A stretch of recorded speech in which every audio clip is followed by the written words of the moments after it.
Real quick, if you would like to take off with that. Okay. Speed read real quick. He did say real quick. Real quick. We're required each year to have a public hearing on the school's FIRST rating, which FIRST is an acronym for Financial Integrity Rating System of Texas. We're rated each year based on a set of criteria that the state sets for us. This year there were 15 criteria that were graded on. The district scored a 100 out of a possible 100 points. So we got a A superior rating. There are several of the things that we could go into deep explanation on that most of you wouldn't understand or really care about, other than the fact that our district scored a 100 out of 100. We've only had 1 year since they put this into existence that we did not score a superior rating. We did so again this year. Any questions or comments? Easy. This is your only opportunity to talk. So That's wonderful. All right. Thank you, Karen. If that's all there is, then we can move out of the public meeting part of it and go into the actual board meeting. At 6:32, we'll call this to order if you'll stand with me. Bow your heads. Lord, thank you for the day and the opportunity to come together and do the business of this district. Please be with us, watch over us. Remember our veterans on this day. And mind our words and our thoughts and our actions. May it be glory to you and betterment of the district. In Jesus' name we pray, amen. Amen. And you'll face the American flag for me. I pledge allegiance to the flag of the United States of America and to the republic for which it stands, one nation, under God, indivisible, with liberty and justice for all. Take the flag. Honor the Texas flag. I pledge allegiance to thee, Texas, one state, under God, one and indivisible. Okay. I have to admit that I just messed up a little bit. We can't call a meeting to order because we don't have a quorum until we swear in our other board members, so we need to go ahead and take care of that real quick.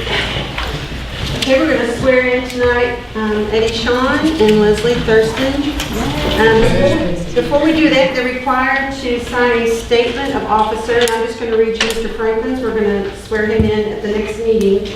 But it says, I, Paul Franklin, if he was here, do solemnly swear or affirm that I have not directly or indirectly paid, offered, promised to pay, contributed, or promised to contribute any money or thing of value, or promised any public office or employment for the giving or withholding of a vote at the election at which I was elected, or as a reward to secure my appointment or confirmation, whichever the case may be, so help me God.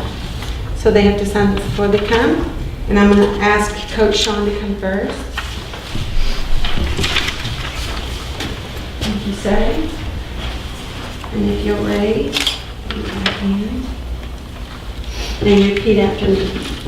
I, Eddie Shawn, I, Eddie Shawn, do solemnly swear do solemnly swear or affirm or affirm that I will faithfully execute that I will faithfully execute the duties of the office the duties of the office of Sabine ISD Trustee, of Sabine ISD Trustee, Place 3, Place 3 of the State of Texas, of the State of Texas, and I will, to the best of my ability, and I will, to the best of my ability, preserve, preserve, protect, protect, and defend and defend the Constitution and laws of the United States the Constitution and laws of the United States and of this state, and of this state. so help me God. So help me God.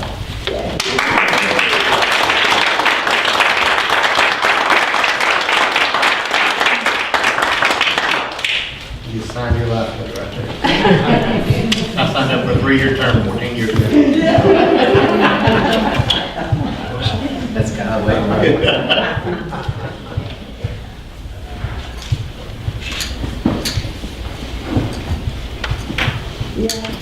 Mr. Thurston? Had to have any more.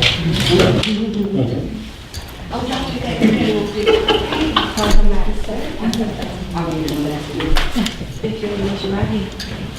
I, Leslie Thurston, I, Leslie Thurston, do solemnly swear do solemnly swear or affirm or affirm that I will faithfully execute that I will faithfully the execute duties of the office the duties of the office of Sabine ISD trustee, of Sabine ISD trustee, place 5, Place 5, of the state of Texas, of the state of Texas, and I will, and I will, to the best of my to ability, the best of my ability, preserve, preserve, protect, protect, and defend and defend the Constitution and laws the Constitution and laws of the United States of the United States and of this state, and of this state, so help me God. so help me God. Congratulations, Bethany.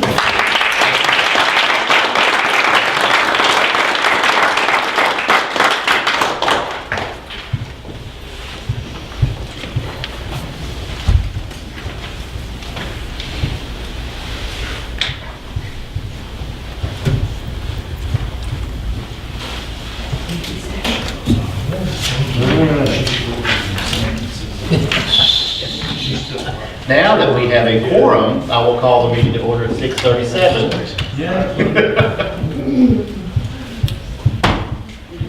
Want to thank all the guests out there. From looking at the list, I didn't see that anybody signed up to talk. Just want to verify that be the case. Nobody came here to have their 5 minutes of fame. All right. The next thing on the agenda is a reorganization of the board.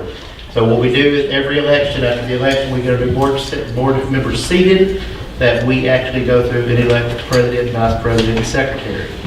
So the first thing we'll do is we will have nominations for board secretary. Open it up for nominations.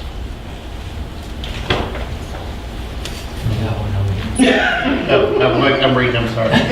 Nominate Andrea. All right, we have a nomination from Andrea. Is there any other nominations? Okay. With closed nominations, no other nominations, by default, congratulations, aren't you excited? Yeah. Open the floor, nominations for vice president. Mr. Frank. Okay. Any other nominations? Closed nominations by default, without any other. Can you keep it up over here? All right, falls vice president. Open nomination for president. You on the roll? Okay, go ahead. I reckon. All right. I can't hear. Tony Brown. Any other nominations? Closed nominations, no other nominations, means by default, I get to nominate. We're all good.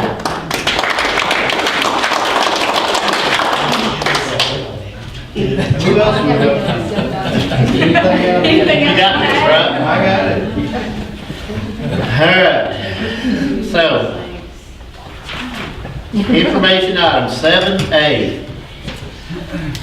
Okay, just to let you know who the employees of the month were this past month. Number 1 is Corey Powell. Corey is here with us tonight. Very good job at the elementary cafeteria. She does a great job. Next was Connor Sharp, one of our aides at the middle school. And then Flora, how do you say her last name? That one, Flora. She is one of our custodians here, and she does a great job for us, and we are glad to have her here. So those 3 we recognized this past month, and we appreciate the job that they have done for us in the past and continue to do. We'll have the meeting for Employee of the Month for this month here shortly in a few days. So.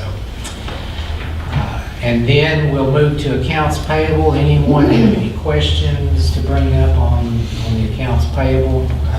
Please do so now. Okay, if not, then I would like to have Misty G give us a report on the Sabine ISD Education Foundation. We've had two, well, actually, this whole year has been awesome so far, but we've had two campaigns, or one employee giving campaign. I just wanted to update y'all that we have 91% participation district-wide. That's where an employee can either do a one-time donation or a monthly donation. And over the year span, it'll be a little over $19,000 that's donated back to the foundation from all the payroll deductions and everything. We have a few extra little bonuses. There's like a Cornerstone Club, and we have 124 staff members that enrolled in that, and that's where they at least donate $100 or more.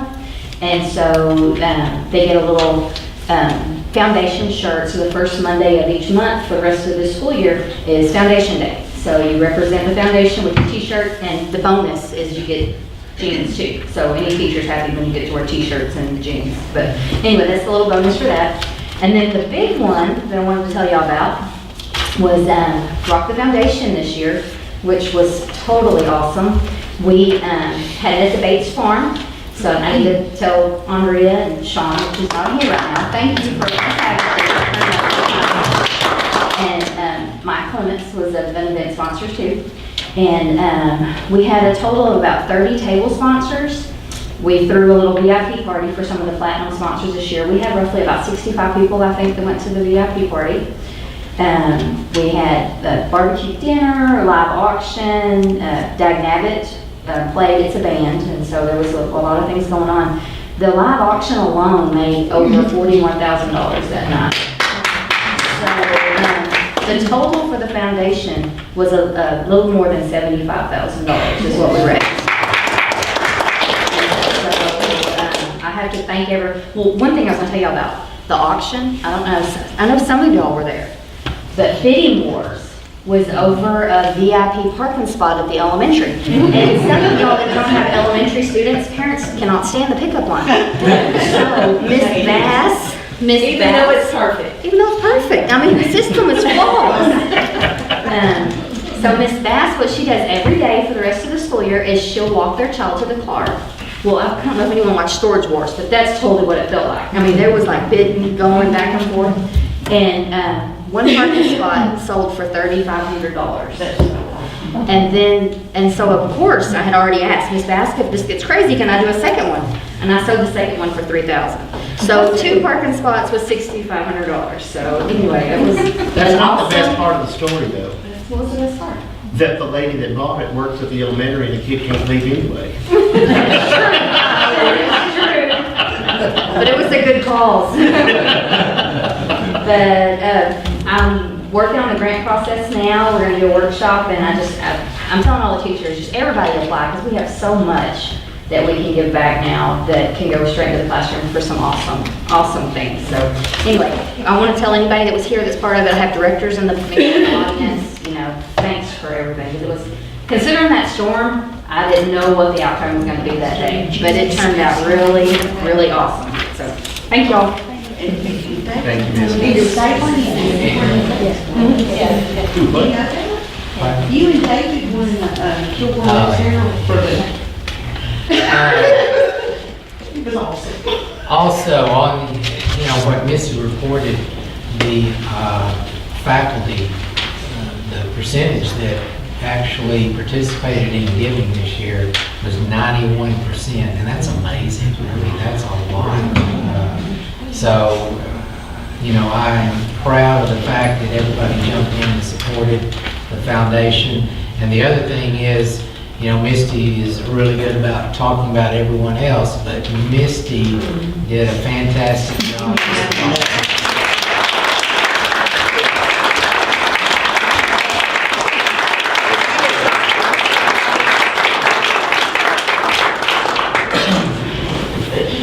She does a great job at that and puts hours and hours and hours into it, so we appreciate you, Misty. Thank you.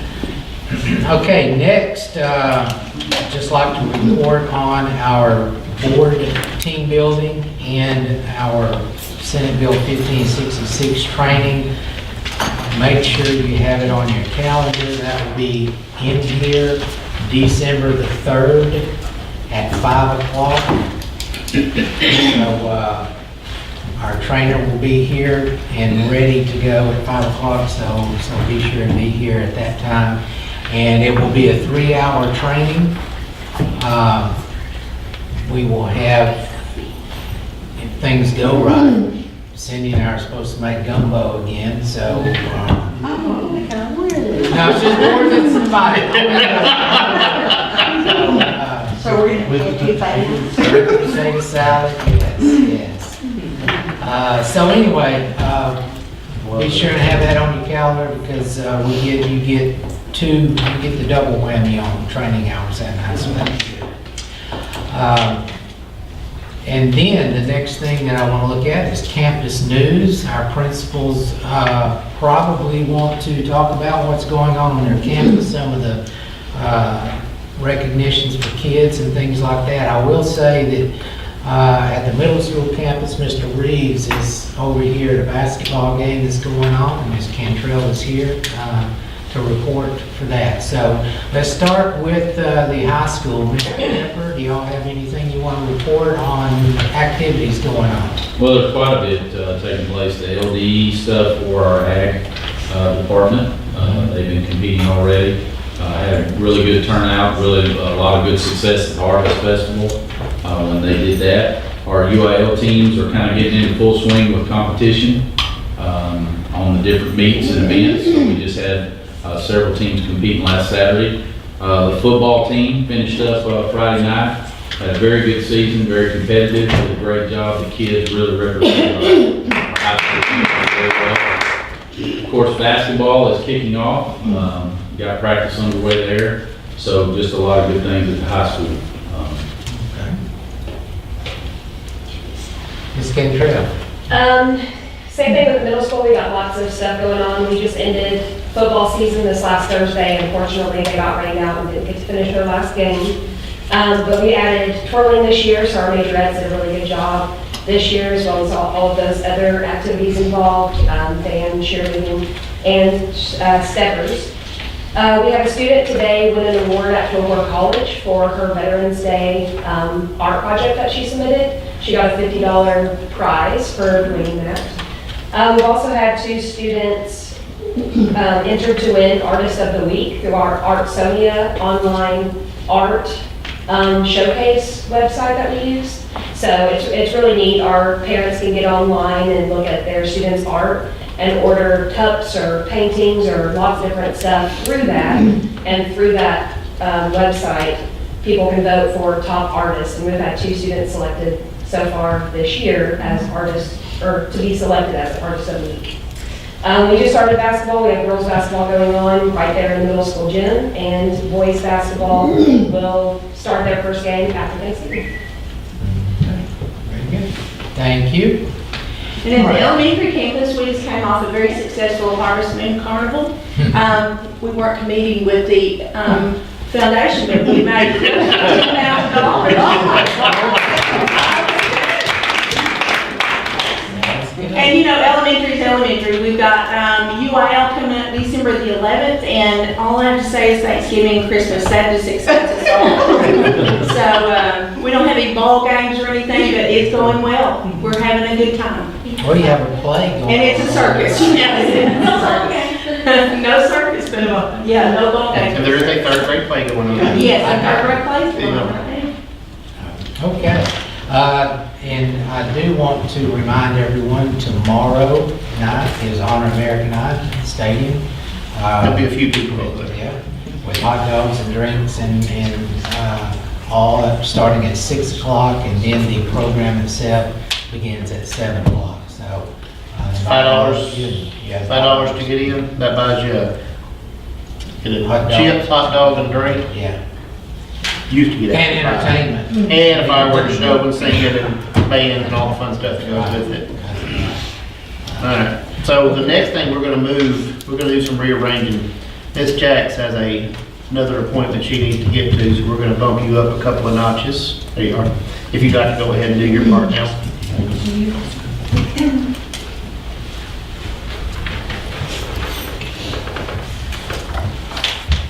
Tonight, I'm going to make a brief presentation of your annual audit report. The district's annual audit was completed, and we had a nice meeting last week with your superintendent and your business manager over the results. So I'll make a brief overview report to the board. I think you've had an opportunity to preview the document as well, so we don't need to spend a great deal of time this evening. But I did want to hit the highlights. For the record, the most important thing to know is on page 9 in the booklet. This is the independent auditor's report on the district's financial statements. And again, this year, we were able to conclude through the audit process that the district's financial statements are materially accurate, and they are presented fairly in accordance with standards that apply to governmental entities, which includes public school districts. This is called an unmodified opinion, which is what in layman's terms is commonly referred to as a clean opinion, and it is the highest level of opinion that an independent auditor can issue. So we congratulate the district on receiving the highest level of audit opinion available to a school district. There are 2 other reports in the booklet. One is required by government auditing standards, which are issued by the federal government. And because your district does benefit from federal funding, these standards apply. This report is located on page 77 in the document, and while I won't go there and belabor you with the details, I will tell you that that report is also clean. It addresses the procedures that we perform to consider the district's internal control of the financial reporting, and also to address the district's compliance with the various laws, regulations, contracts, rules, grant agreements, things of that nature that if you fail to comply, you might have some financial implications from that failure. And we did not identify any material weaknesses in your internal controls, nor did we identify any instances of non-compliance that were required to be reported. So again, no findings at that level of the audit requirement. The third level of audit requirement that applies to your district is what we commonly call the single audit requirement. And this is another level of federal requirement that applies when your district processes more than $750,000 of federal expenditures, things that the federal government funds for you. In this particular fiscal year, your federal expenditures totaled $1.6 million, so you definitely met the requirement for that level. This opinion is on page 79 in your booklet, and in that particular area of the audit, we audit the larger federal programs that you benefit from, just by the rules of that game, and we did not identify any non-compliance with the programs that we audited this year. For the fiscal 18 audit, the specific programs that we were required to look at were your Title I program and your child nutrition program. And so those get looked at on a rotational basis based on the dollars that are expended, and those were the 2 that we considered for fiscal 18. So again, a clean audit report at the single audit level as well. I'll just let you know on pages 12 through 17 is a document that is management's discussion and analysis of your fiscal year performance. This is an interesting document because it provides some year-over-year comparisons of the district's financial performance with some commentary on what went on in that particular year. And it also has a unique presentation this year because of a new standard that applied that had to be implemented this year that's a little unusual and required some creative presentation, which I think Mr. Yandel handled very nicely. His letter is very well done on that analysis, so I'll leave that for your review. I'm going to go to page 22 in the document, and this is a balance sheet for all of the district's funds. I think of most interest would be your general fund. This is the primary operating fund of the district. And you'll see there that the district ended with just over $5 million in total fund balance, of which $4.5 million was unassigned, meaning available at the discretion of the board for the legal use of operations of your district. You have a little bit of money that you've committed for major maintenance projects and capital expenditures, but aside from those special items in your general fund that were at board discretion, everything else there is available for appropriation at the will of the board. In the other governmental funds column, you have a number of different operating funds represented there. You still have a capital projects fund that is holding a small amount of unexpended bond money from when the elementary school was constructed. You have the special education shared services arrangement that you manage in cooperation with other school districts in the area. You have campus activity funds that are committed for that special purpose, and then your food service fund and your debt service fund are represented in that column. All of those fund balances are provided in the fund balance area there, and there's more detail on those back on page 51 in the notes to your statements if you'd like to just make a note there. If you want to see exactly which fund is holding how much fund balance, I'll leave that for your review as well. I'd like to go to page 26, which is the general fund budget comparison for the year. You'll see there over on the facing page 27 that the general fund operated at a net deficit for the year of $14,906. So essentially a break-even year for the general fund. There is an other uses line item there of just over $28,000 of expenditure, which represents a best estimate of what the district may be repaying in property taxes based on the settlement of a lawsuit that was brought by Galveston County and which affects all jurisdictions statewide. And so had that not been recognized, which is appropriate to do even on an estimated basis, your operational result was a surplus of $9,000 for the year. So again, a very break-even operational year for Sabina ISD. All budgetary categories, functional categories were appropriated. There was no overspending in any of the functional areas of the district. So again, management of the budget was handled well. In the footnotes to the statements, I'm not going to dwell on those. There's a lot of significant detail and explanatory information there. I will make reference to one disclosure just because it is unusual and it's unique to this year. It's at the bottom of page 51 and it deals with the implementation of a new accounting standard. You may recall if you were involved with the school board at the time about 5 or 6 years ago, there was a new standard then that required the district to recognize the district share of your pension obligation under the TRS retirement system. So this year, we're implementing a new standard that also makes you measure and recognize your proportionate share of the teacher retirement system post-retirement health care obligation, which is the TRS care plan that retirees participate in for their health care coverage. That is a significant obligation because that plan is unfunded. It is a pay-as-you-go plan statewide, and therefore projecting the liability of that plan into perpetuity creates a very large obligation. In note Q, which is presented at the bottom of page 51, the measure of your share of the obligation as of the end of fiscal 17 was just over $9 million. That had to be recognized not in your fund level statements, but in your government-wide statements. And so I skipped this intentionally because I didn't want to get us too bogged down. But if you would like to turn back to page 20 and look at the district's statement of net position government-wide, this is the level at which we bring in all of the capital assets, all of the district's debts, and in this case, we not only now present the pension liability, but also the other post-employment benefit liability, which is called OPEB on the face of this statement.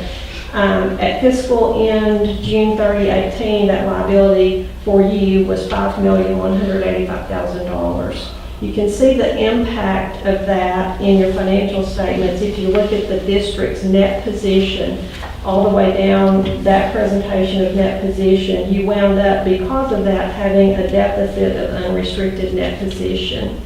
That really isn't representative of the health of your district, just to be honest. We've recognized a liability in your financial statements that's actuarially determined, but isn't due anytime soon. You're going to continue to fund your cost of the TRS care on a contribution basis that's based on the state legislature setting rates. And so it shouldn't concern you that you have a deficit of unrestricted net position. It won't concern the bond rating agencies that you do, because they're going to throw all of that out anyway. They're not going to look at the pension liability. Nobody cares, but just say it. Well, the point at which you care is that if that fund becomes so broke that it can't pay the retiree health claims, something has to be adjusted, and there could be a point at which the district's contributions will go up radically, but I don't know when that will be, and neither do the actuaries. So it's just a number that we had to recognize. The new standard required it. It's all about transparency, but I can't tell you that it's a realistic number. Okay, it's the actuary's best estimate at this point. So I just wanted to clarify that, because some districts are actually, we're seeing it's a staggering number in all of the districts that we work with. And some districts are even going negative in total net position because of the amount that has had to be recognized. So I just wanted to bring that forward so everybody knows what's going on and you're aware of it, but you're not scared of it. Okay? So any questions on any of the financial statement information or the reports that we talked about? I think the best overview is clean audit report, highest level that you can receive, no findings in the audit, great cooperation from your staff, they were well prepared as always. We did issue a management letter separate from the audit that had a few recommendations in it for some improvements along the way. And the management's responses to that letter are in the document. So I think you can see from review of that they've already addressed some of these things before we even got here to discuss them with them, and that the others they have made arrangements to handle right away. So is there any question on any of those? Otherwise, I don't think we need to really have a presentation on those. Just clean up issues. Do you want to leave a minute, or?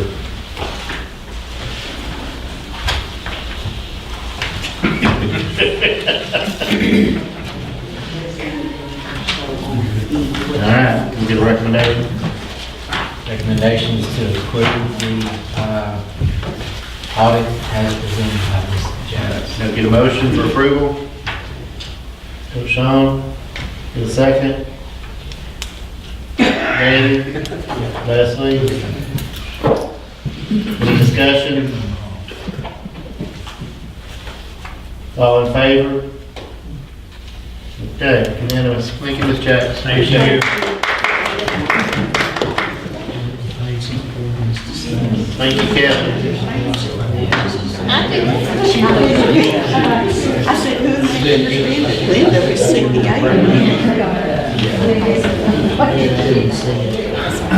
Do you have something you need? Here, you got something we need to sign? Do you want me to sign real quick? All right. Karen, thank you. And your group that came in did a great job. Very, very easy to work with. So, and I want to thank Kevin too for his work on all of this all year round. I want to thank the principals, the administrators, because the picture going into this year wasn't as rosy after we got the appraisal district's notice. So each campus administration and Kevin too did a great job watching the budget closely and only spending on what was absolutely necessary after we heard the news from the appraisal district two summers ago. So thank you very much for your work, all of y'all. Moving back to 8, to consent items. Our normal practice is to go ahead and approve the consent items as a group unless there's an item that you would like to remove from the group. If anybody would like to do so, speak up, otherwise we can do as a group. All right, can I get a motion to approve the consent items as packaged? Motion from Danny. Can I get a second from Coach Sean? Any discussion? All in favor? Okay, unanimous? All right, next is 9 for discussion. Okay, some discussion items we want to look at tonight. First thing is the school board training hours for the year. That's something that usually the board president will go over. Do you have those numbers? Do you want to look at this? Yeah, in there somewhere. Okay. Board members are required each year to get a certain number of training hours, and also the board is required to announce those hours. I thought it was like that, going down. It is, it's just a paragraph form that's open, I thought we bullets. Okay. The following board members have completed the TASB requirements for continuing education training for this year. Andrea Bates with 8.5 hours. Paul Franklin has 7.5 hours. Danny King comes in with 9 hours. Art Morchat with 9.5. Patty Pickles, 8.75. Tony Raymond has 14 hours. Overachiever. Rusty Taylor doesn't have any hours. These hours do not include the Senate Bill 1566 training Tier 4 and team building Tier 2 that will take place on December 3rd. No board action required. None required. Thank you, Tony. That's now in the minutes, so appreciate that. Okay, the next thing we want to look at is superintendent's report. Basically, just kind of giving you a report on the goals that we set for the district. And we just, of course, set that recently, but I wanted to give you a report on how we're getting started on that. First of all, on the increasing the state accountability ratings, and then increasing the percentages of students that achieve mastery level. We'll combine those. We're doing a whole lot there, and I don't want to go into hours of discussion, but we're having data meetings with all of the administrators from the campuses. We're having those meetings here, and it trickles down. The principals are having data meetings with their teachers regarding their unit tests that they're giving, so that they can track students throughout the year. So we're going to keep up a lot more closely the progress that kids are making and the adjustments that teachers are making in the classroom. So it's very detailed, coming from the campus level, well, the classroom first, and then the campus level, and then when we have our meetings here. A lot of good information comes from that, and we're able to track the students and the teachers very effectively. So that's one big area that we're looking at to make sure that we're going to reach those two goals. Another area, implementing activities throughout the school year to promote school community activity. We already have one going, especially there at the high school. We teamed up with Abel's Trucking. We're collecting supplies, not only from here, but from the community and businesses, supplies to assist the hurricane people in Florida that were widely affected by that hurricane. Abel's, they've already made, is it one trip out there, Mr. Yes, sir. Pepper? Yes. And we're helping load up trucks to take more goods out there to those people at this time. So I know Mr. Pepper and several students went around the community last week giving information to the businesses and asking for donations in any way they could help. And we have a list of things, of items that they need. So it's a good effort, and it's a good effort to team up with the trucking company to help provide that for those people. And there's also other activities that will be coming up that I'll give a report on those at our next, Where's that well, on January. those items? Here.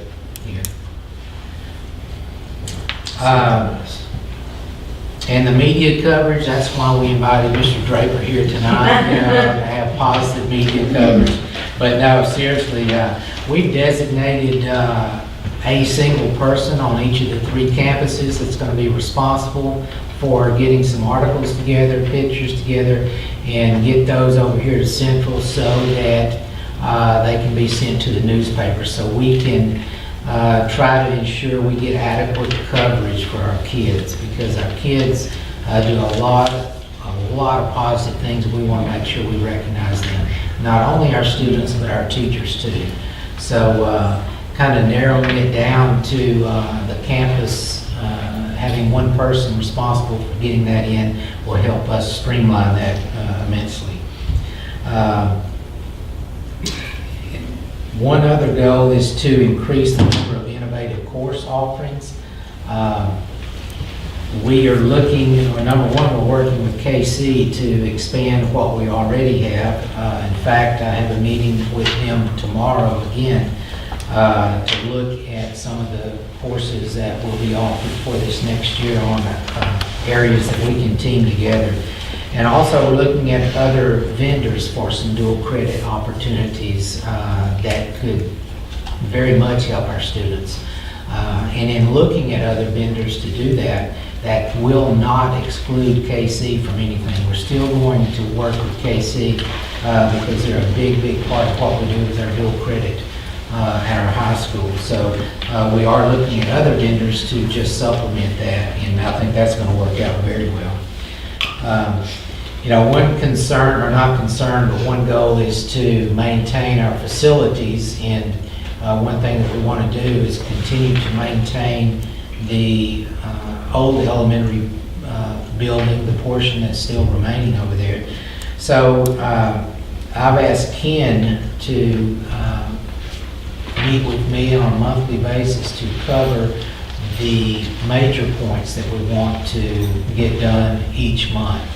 And so each month I'll have a report for you and give that report every other month on the projects that are being looked at, being worked on, and then the projects that have been completed. So we just want to we have a yearly calendar that we're working on, but we want to break it down by the month also, so that the maintenance department can see their progress, and also I want all of you to be able to see that progress too. So, any questions or discussions or anything regarding those goals and where we are on those?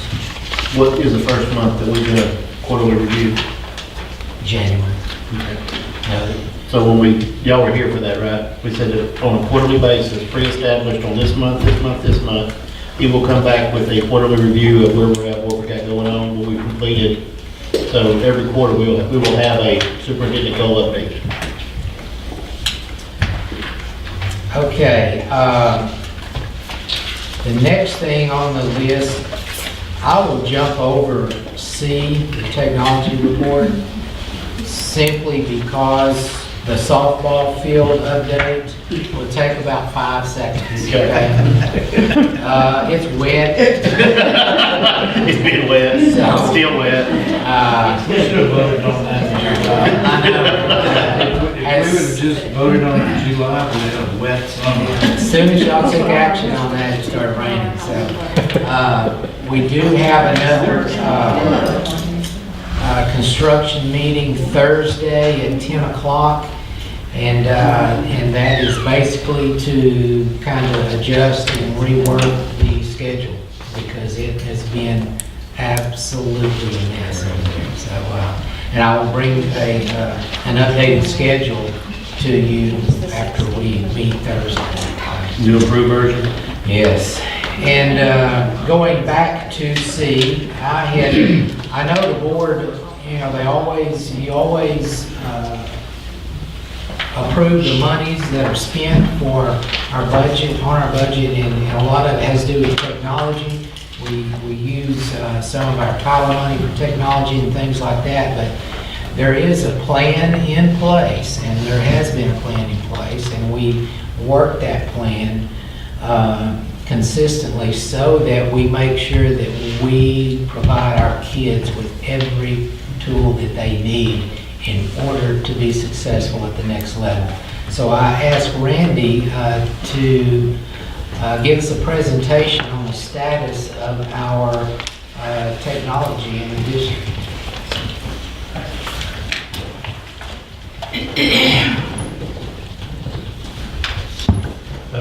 Each month, I guess, principals get to give their campus news, and so I guess this is my chance to kind of give my department news. And since I haven't done it, actually, I don't think much at all since I've been here, I created a little sheet, this first sheet of the packet that I gave you, kind of the things we've been doing, or big accomplishments for the past 5 years.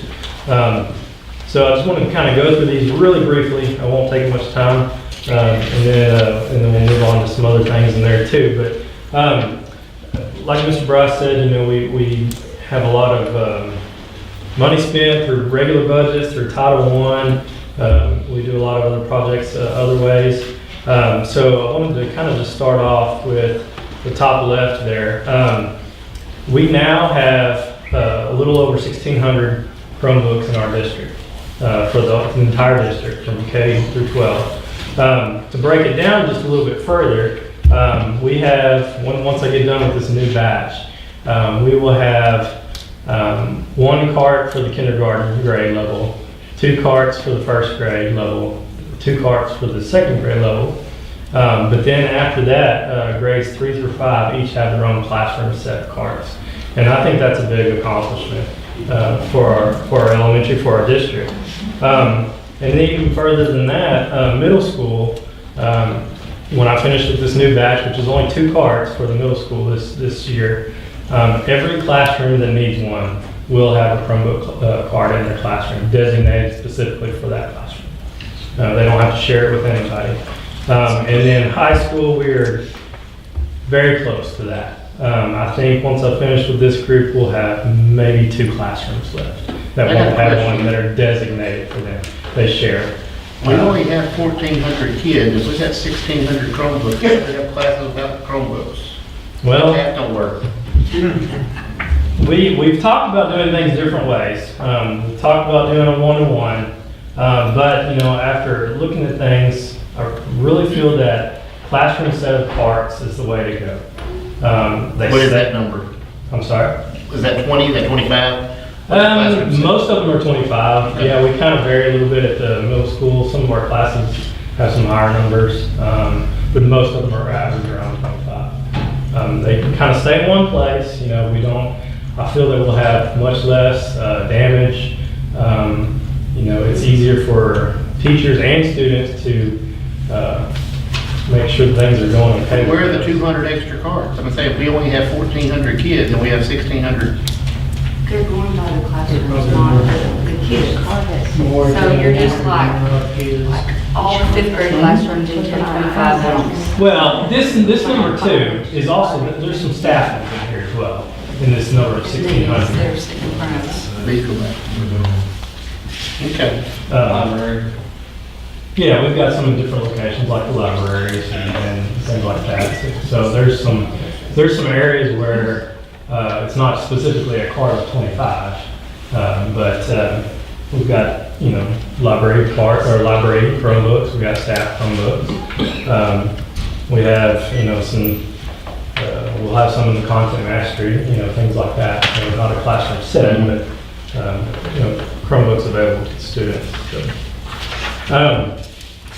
Moving on to the next section, because of all these mobile devices that we have added, we've had to increase our internet bandwidth. So in July 2014, we went from 100 megs to doubling it to 200 meg connection. And very quickly after that, or felt very quickly after that, we needed to increase it even more. So we even more than doubled it again just this past May because it was needed. Also too, because of the more mobile devices, we've had to make additions into our wireless access points. Over time, things do get older and new standards come out. So recently, we replaced all of our older access points and then also added additional ones as well to get increased coverage and handle a lot more capacity. So we're in good shape when it comes to wireless access. We can handle quite a bit in the district, which is needed since we have so many Chromebooks and carts. Moving to the next section, with our new elementary, we obviously got some new equipment with that. We put in new network switches there. But then this past year, we were approved with E-rate funding. And so E-rate funded us $39,000 to purchase new switches for our high school and our middle school. We just had to come up with the additional $1,700, which was from budget that was approved by the board the previous year. So we have brand new switches. Well, I'll say brand new, at least 4 years old or less, I guess, at all of our campuses, which is a good thing to have. And at our middle school and high school campuses, we have a 10 gigabyte backbone. I don't know, that may not mean much to you, but it's a good thing. That's a good thing. It's fast. So, I'll just put it that way. Moving along, recently y'all have approved new security cameras and door access controls. Those are all in place now. Because of that, we were able to add 76 brand new cameras, and that was replacing some and adding additional ones. We've got access controls on our main doors, not on every single door of the district, but just on the main doors that are needed, and sensors on the other exterior doors that will notify principals when doors are propped open or left open. And then at our high school and middle school, the front doors, we have a buzzing system for guests so they can come into the building after being approved. So this has been a good thing for our district to increase security. I think our students are much more secure because of that, and it's just better for everybody. And then lastly on this list here, and this is not an exhaustive list, it's just some highlights, but a couple of years ago the board approved a new instructional technology position. And so that's been a huge asset to our district. Just listed a few things that position is responsible for, and here in a minute I'll get Daniel to come share a little bit about what's going on in the classroom. But this has been huge for our district, it really has. So, we have these devices now, we have a good backbone for our network, we have good Wi-Fi, and now we have good support in the classroom. So we're really, I feel like excelling in technology, I really do. If you want to turn to the next page. Can I ask a question? Yes, sir. Before we flip. Obviously not a board directive, Tony's curiosity. What would it take to make cell phones work in the elementary? A decent amount of money. Because teachers can't even send a text or a phone call. If there was an active shooter situation, they couldn't call and tell anybody. Phones wouldn't work in the classroom. They have, you're right, Verizon works. Was there a walk out? Verizon works in the building. AT&T doesn't work that well because of the metal building. And just, cinder blocks everywhere.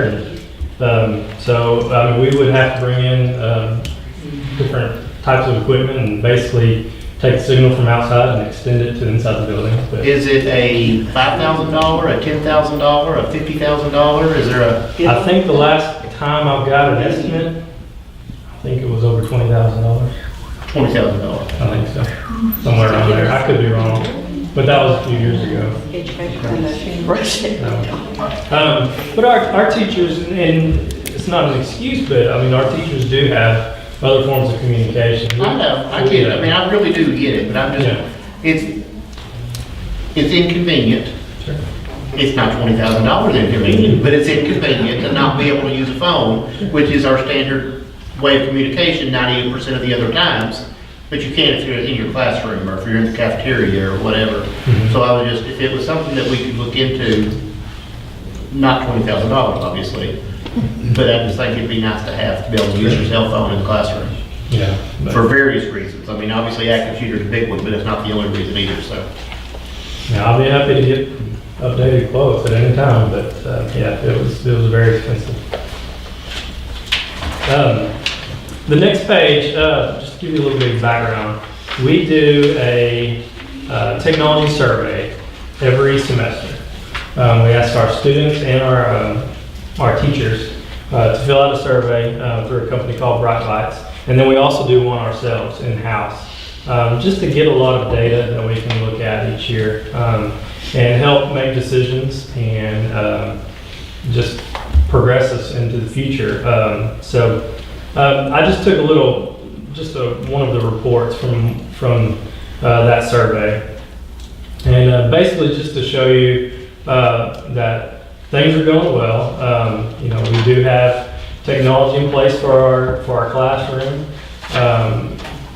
You know, and if we didn't have the support, then obviously using it in the classroom would be pointless. So just kind of, you can look at that on your own time if you want to, and just to give you a little idea of how things are going as far as technology support. Is this first page with the little flower, is that Sabine teachers or that teachers? This is Sabine. This is Sabine teachers.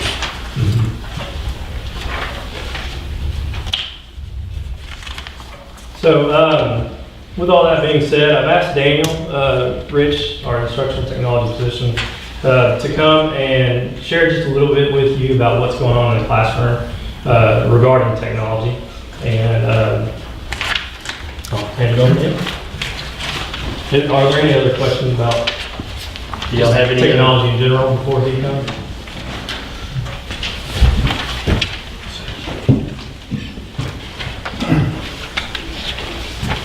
I'd first like to acknowledge and thank the board for putting in those devices. I know it does seem like a lot, and Randy for keeping them going, and the Wi-Fi, and I'm telling you right now, I do talk to a lot of schools around, meeting with a lot of instructional technologists, and every time I speak with them, they're like, "Oh, we got this and that," and I'm like, "You don't have this, that, what?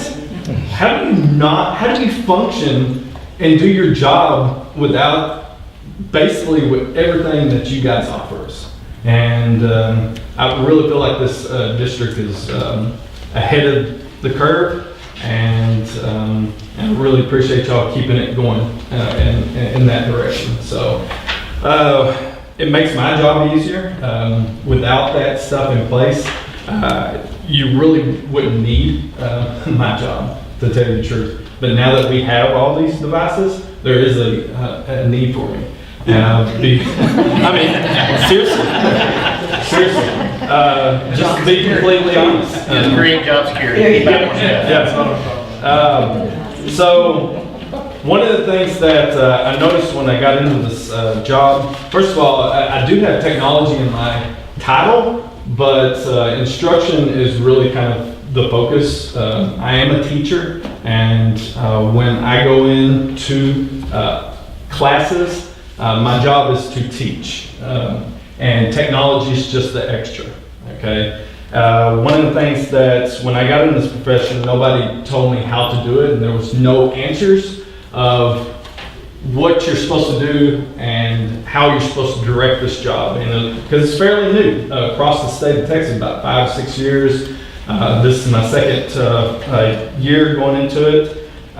So I use something called the PAGER model, and the 3 Gs, which are to guide, and then I also have a survey that goes with it to gauge where we're at, and then I use that survey to kind of give me direction on how to grow not only the students but the teachers where they're at. And because my focus is instruction, basically I need to know what do the teachers want to use that technology for. And so this model here tells me that. Say, okay, what are you teaching? What level do you want to go at? How do you want the students to use it? Are we making something? Are you going to engage? All that stuff. And then I'm able to say, okay, this is what we can do. And this is the tool. But I first need to know, what are they teaching and how do they want to teach that? And that becomes strategy that also aligns with T-tests, which are for the principals as they go in. And so really, again, technology is just the extra. It's not the focus of what I do here. So once I get the guide in, and then I have the teachers, if you'll see, we do have an in-house survey, which allows me to kind of see how this model is working.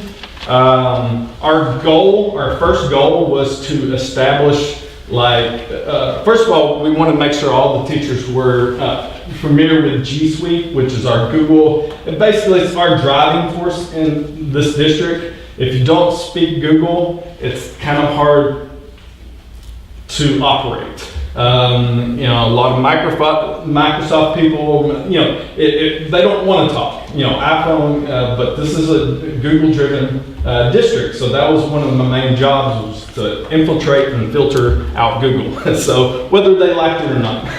But the next part was, I truly believe that you have to have a platform. Where are you going to get the kids? You have your physical classroom, but you have to have a digital classroom, which is your platform, and where you're going to meet, where you're going to get information, how you're going to get information out. So one of my main focuses for my first year was to make sure that the teachers are using a platform. And based on, this is the results of the survey, as far as in May, that was kind of my introduction to the teachers. They were forced to come to me in May and listen kind of what I'm here, what's going on. And so they took that, and I try to make them feel at ease and try to get them to trust me, and without them trusting who I am and what I can do, then again, it would be hard for me to get in classrooms with them.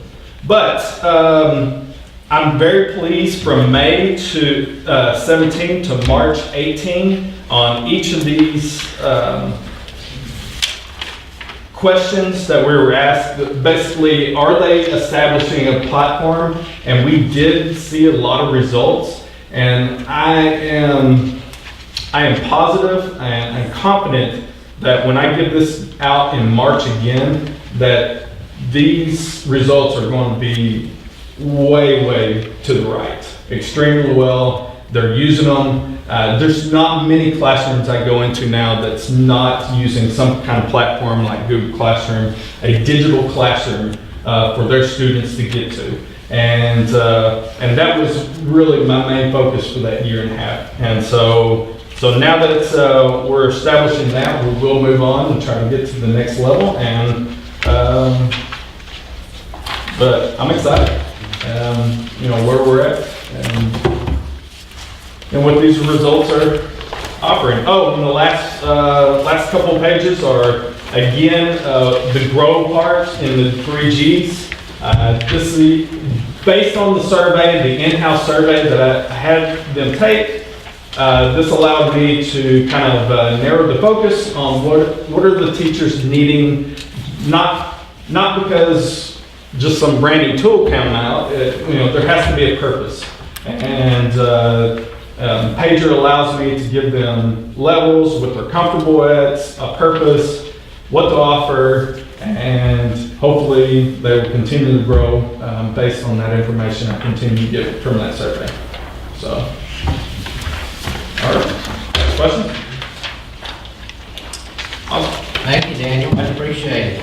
I do want to say I appreciate the work that Randy and Daniel do, and also Sean in that department. He has listed on here too several workshops that he has presented to our staff. And when you do look at it, make sure you look at how many times he presented those workshops. So there's a lot of technology training going on in the district also, so that's extremely important for our teachers and our students. So, anything else you have, John? Yeah.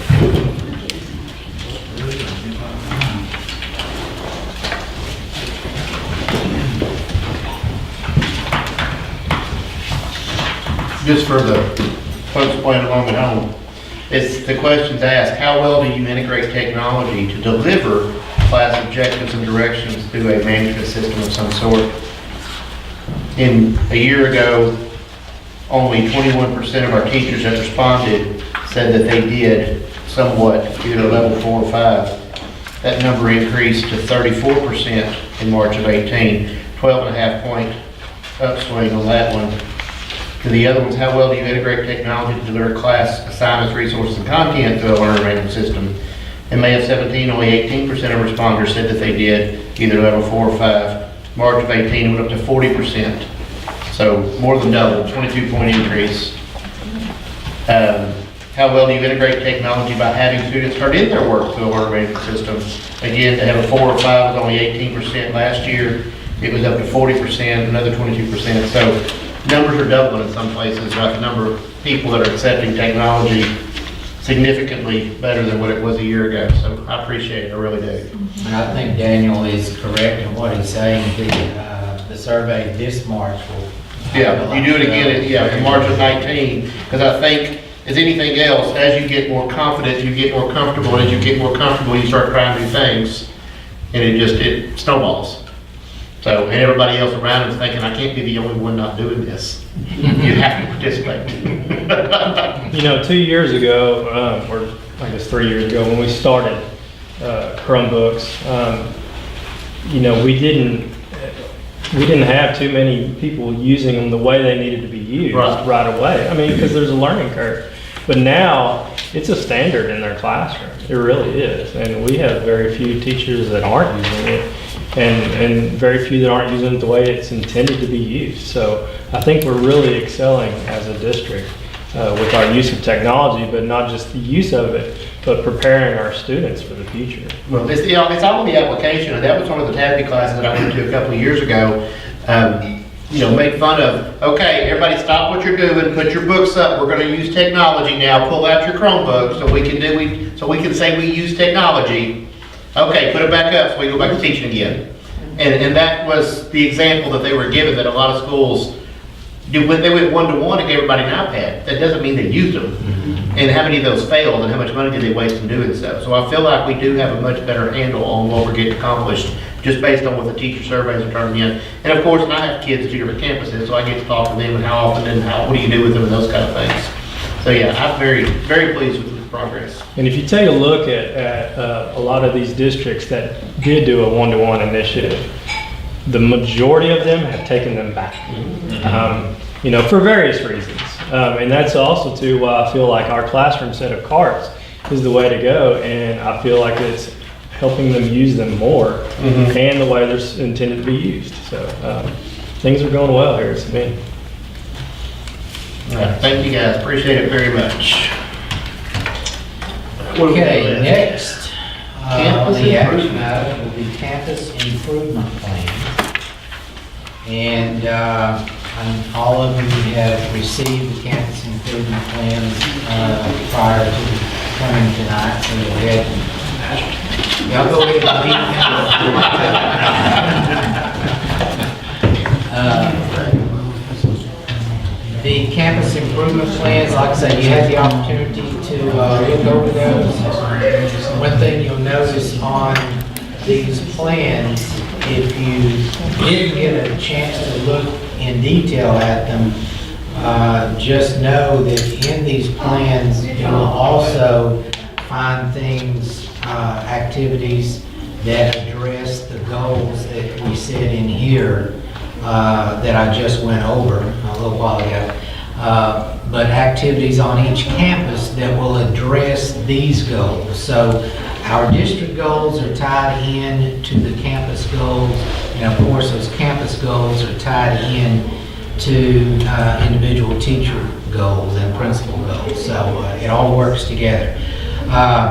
I guess we'll start with Ms. Bass, your elementary campus plan first. If there's anything you would like to bring to the attention of the board, or, I know that you've put yours out there where, you added the additions, you put the additions on what was over and above last year, and that kind of thing, so it's pretty easy to see. But if you have anything you want to discuss or any questions from board members, be sure and speak up.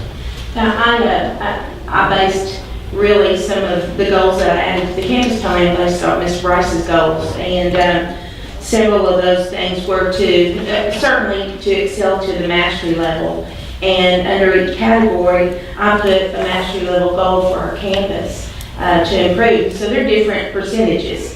And at this point, we're putting faces on those kids. We're playing, the old saying about not playing harder but smarter. Well, we're playing harder and smarter. We're going to do both. And so, I thought all along we were playing it really smart, this game, because sometimes it is a game and a puzzle piece. But it's been many years since we actually put faces on some of those kids. And so not only do we need to keep our master kids that made that top level last year, but add to it. And friends. Yeah. Yes, definitely. So we're looking at all different categories, moving those kids upwards a level, even if it's just approaches kids, the kids that barely passed. See if we can maybe get them to the next category, or actually keep them in that same category and not let them fall back. We added a couple of programs, vocabulary, and that actually is putting some music to any category you want to teach. The kids say they really like that music, and if they can keep that little song in their head when they're trying to figure out something on the STAR test or in the classroom, that's certainly beneficial.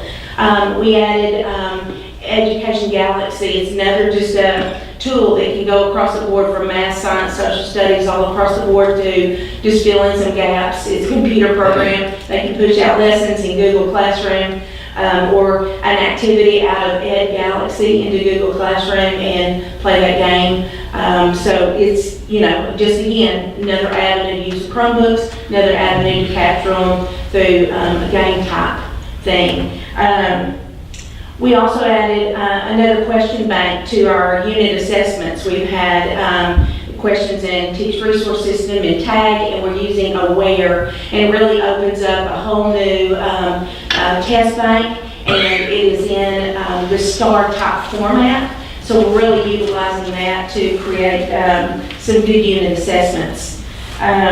We're doing some, again, like Mr. Bryce said, some intensive data meetings, weekly meetings, going over data, and again, putting faces to that data, and tracking it based on sub-pops and what pull-outs and things of that nature. So we're doing a lot more of that, playing it smarter.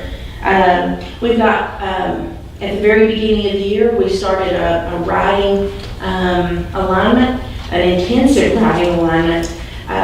We came in with a 67% passing last year, and I looked around all the schools in the area, and 67 was one of the top ones.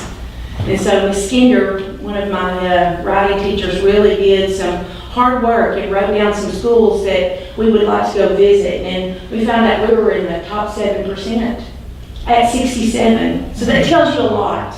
Tells you a lot about a test being difficult, but we were up there.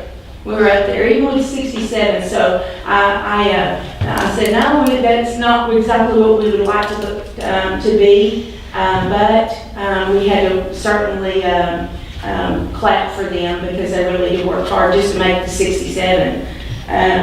So we're doing a real good job about aligning our writing curriculum, and teachers are having kids write every 6 weeks, and we're rating them based on a rubric. So we're going to make some progress there, I think, over time. As far as some things going on in our school that we've added to, we are again trying to push out as much media coverage as we can, you know, sending articles and things to the paper. We're, you know, trying to promote, you know, businesses and try to have that coordination between our school and businesses also. We also added, last year, a Cardinal A and AB Honor Roll store where we have all kinds of goodies and they get bucks for A's and AB Honor Roll. And they get to come in and spend their bucks and buy things, and so it's really encouraging. And at that level, you know, it's some little bag of chips or something to hang on their backpack, but it's a lot of fun for them, so we're trying to motivate them to do that. And again, I didn't add a whole lot of things, and we're just really trying to play this a whole lot smarter, you know. I don't remember if I saw on yours or not. Do you have an attendance? I do have it, Okay, so that's 97%, yes. Yes. We came at 96.8, I want to say I last saw year. that. I just don't remember. But yes. Okay. I have a comment. Of course, for those of you who don't know, Terry and I, did we start together in the first grade? Yeah. We did, I'm Daddy. gonna say, we have an excellent elementary principal. From years of experience. Thank you, Very, very, very good. thank you. Hey. I didn't pay him for that Hey, either. here's another thing I want to bring up. So 67%, maybe some of us need to help the state figure out what a bell curve is. Really? Well, we've discussed before in here that part of the problem with the entire accountability system is there is no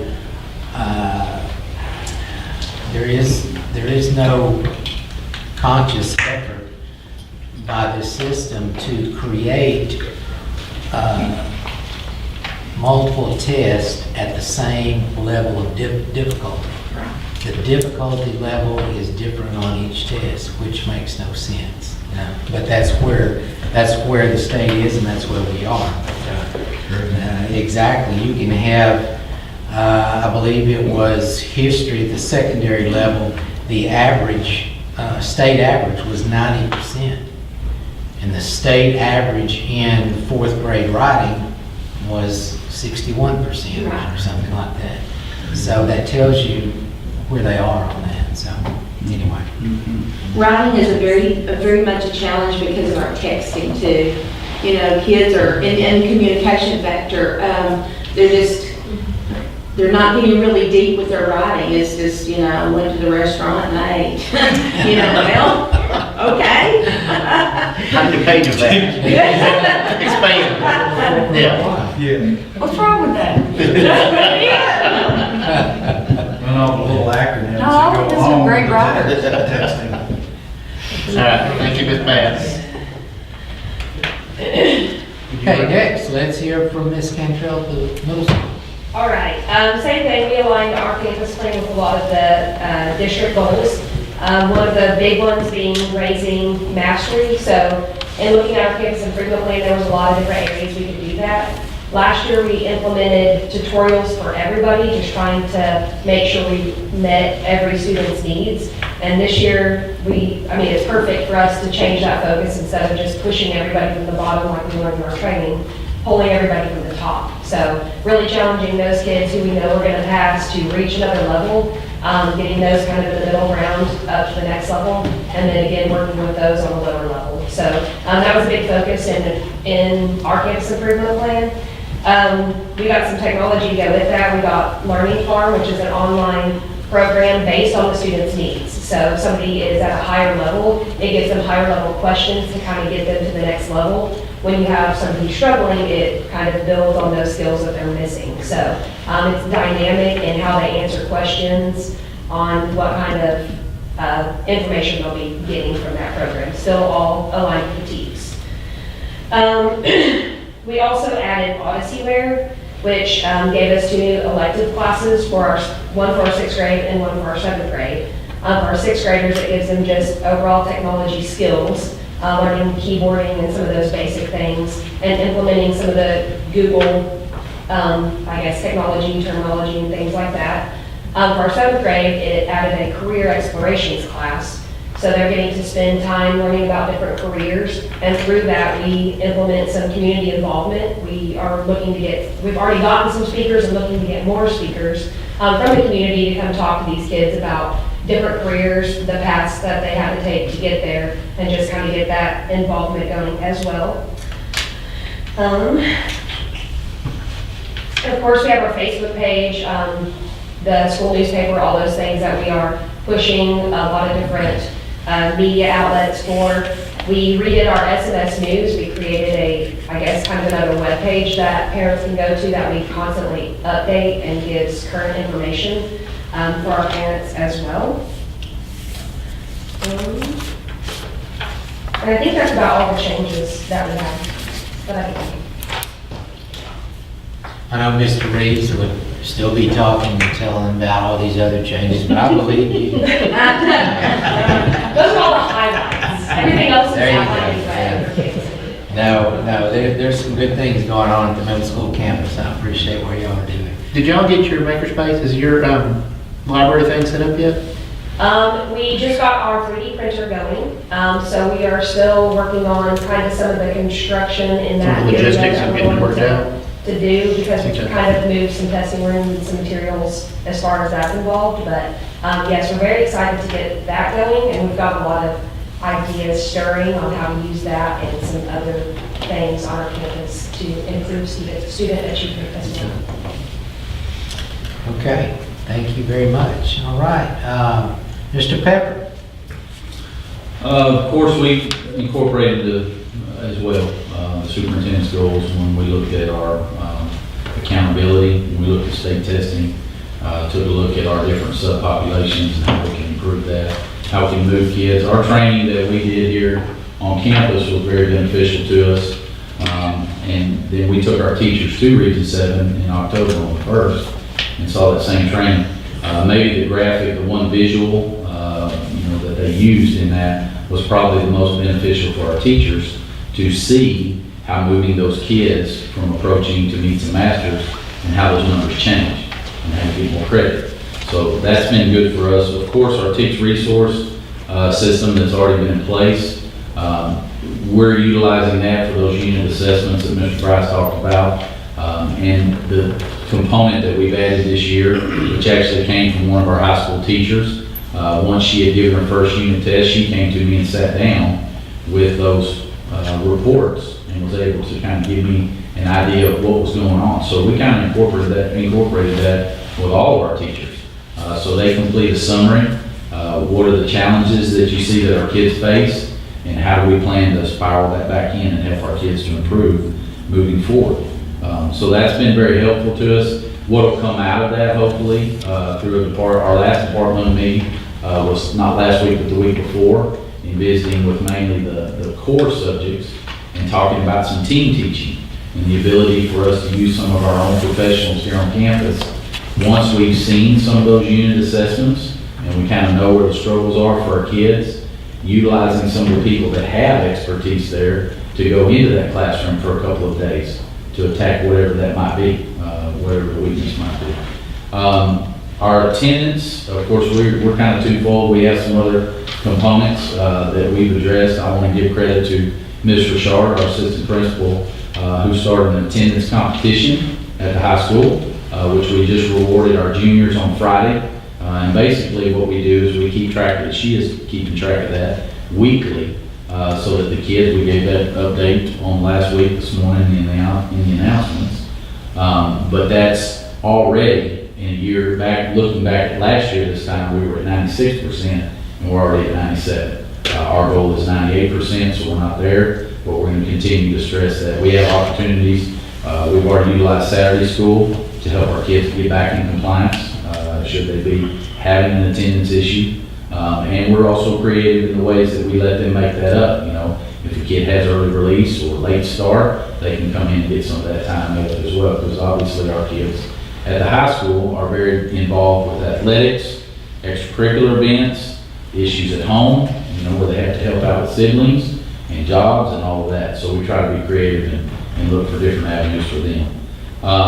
Our TSI test, in looking at our college career military readiness, that's an area that we focused on as well, to make sure that we have those avenues kind of shored up. We've already met with our senior kids, and we're offering the TSI test on campus at no cost. We had some resources that we had paid for in the past that our counselors got access to some free stuff. And so what we've done is we've tried to remove the roadblock of a typical college-ready test scenario, and that is number one, a financial obstacle, and number two, a weekend obstacle. And the second probably plays a bigger factor than the first sometimes.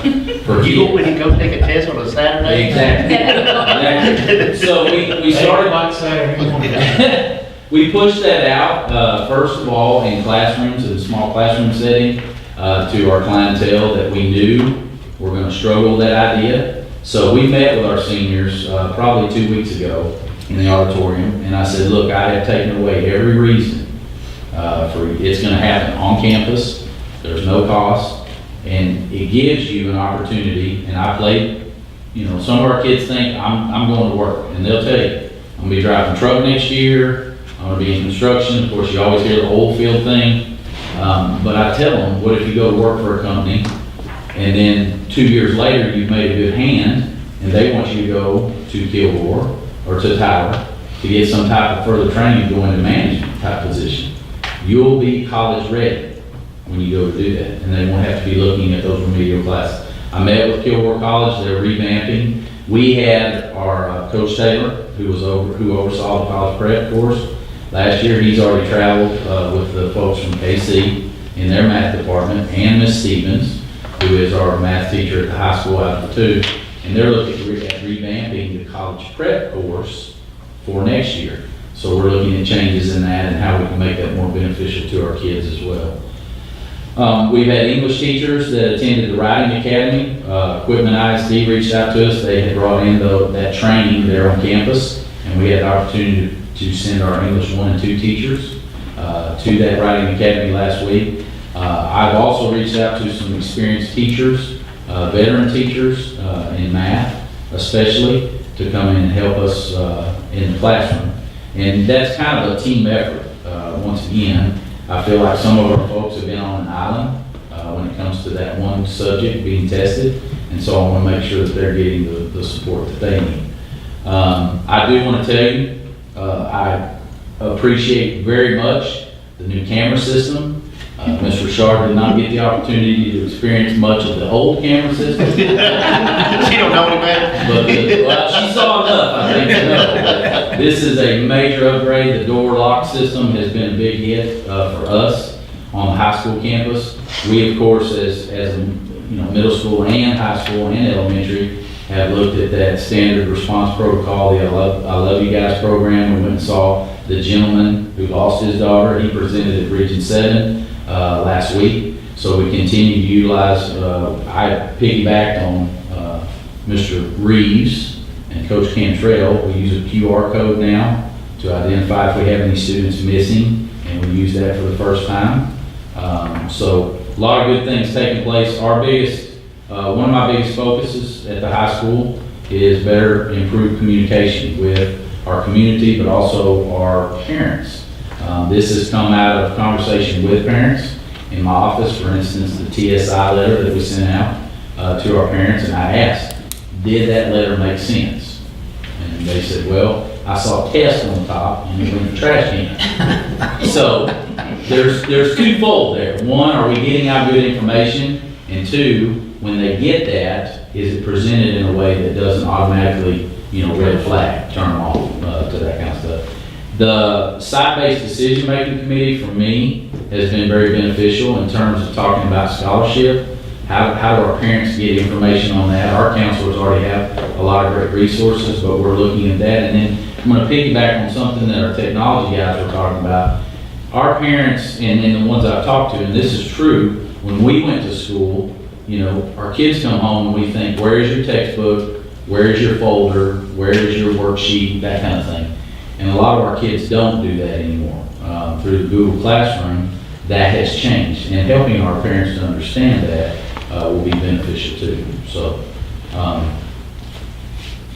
think that's probably said enough unless you have any questions about that. Helping them to understand that when there was an article that just came out saying that students learn better from textbooks than digital technology. Did y'all happen to see that? I did.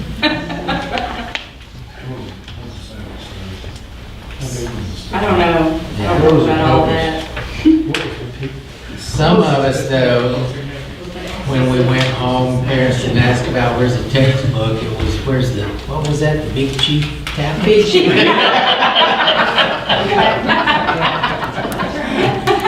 Big pencil. Yeah. Yeah, you have people to go with it. Hey, I wasn't in that group, I just heard it. Anything else, the high school campus, any questions or discussion about that? I know that Mr. Pepper and Ms. Richard are really on top of things over there, and things are moving right along. We appreciate the effort y'all are doing, so, but anything else regarding that? If not, it would be my recommendation to approve the campus improvement plans as presented. Got a recommendation, I need a motion to approve as presented. Coach Sean, you get a second? Danny, any discussion? All in favor? Carried. We've covered all the items on the list. We go home now? Can I get a motion to go home? All right, Danny, second. Coach Sean, okay, let's go. All in favor? Adjourned. Thank you folks for coming. Wait.